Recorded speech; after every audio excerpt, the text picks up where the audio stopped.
Daredevil has had a movie, a TV show, and has appeared everywhere throughout comics and TV. So, today, we're going to give you his origin story. Like every character in comics, there's more than one version of the backstory. But for Daredevil, most of them are relatively the same. So I'm basically just going to give you a mashup of the summarized facts and show you how the man without fear became who he is today. Let's get into it. Now, Matt Murdock wasn't always blind. When he was a child, he could see perfectly fine. There was never anything wrong with his eyes. Until one day, when he saw a truck speeding towards an old man who was trying to cross the street. In an attempt to save the old man, he pushed him out of the way and dove in front of the truck.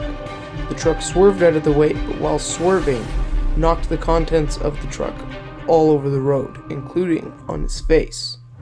The contents of the truck were a very toxic chemical that got into his eyes and blinded him. These chemicals later gave him his powers to see without seeing. His father Jack was a boxer, and not just any boxer. He was a good boxer, also known as Battlin' Jack Murdock.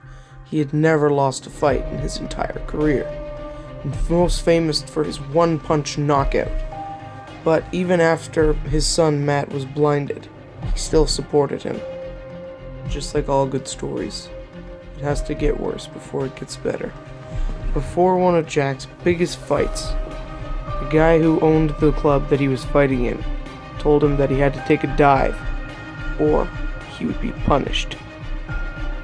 Of course he said yes. The owner of the gym was a renowned crime boss and was known for punishing people who didn't do what he wanted them to. He couldn't bring it up to the police for two reasons. One, because he's a crime boss and he could get to him from the inside or the outside. And two, they live in Hell's Kitchen, one of the most corrupt cities in America.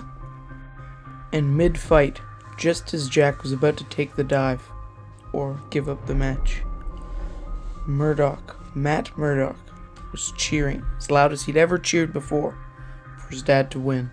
And his dad realized that it wasn't about money and it wasn't about him. It was about Matt, and Matt having a good life. So he set him a good example. He taught him to never give up, and he won the match. This decision ultimately got him killed, but it was what he wanted in the end.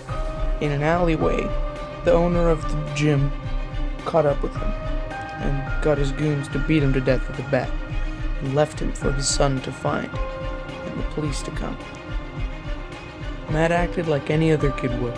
He was depressed and lonely, jumping from foster home to foster home until he found this man, Stick, an elderly blind man who taught him to fight, do parkour basically, and have no fear in any situation, and basically formed him being Daredevil in the end.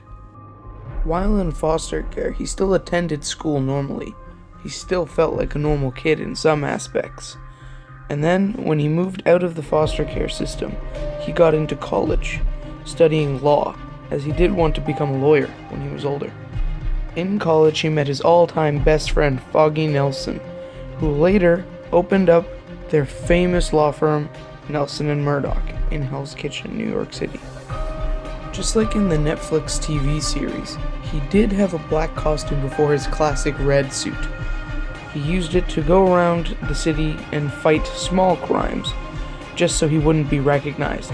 He did cover his face to scare people, I guess, also to mask the fact that he was blind and to cover his face.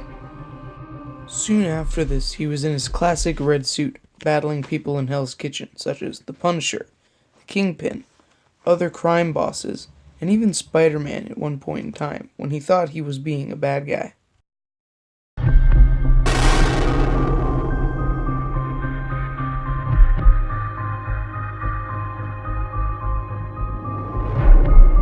Thanks for watching. Hope you enjoyed. Please leave a like, comment video suggestions, and subscribe.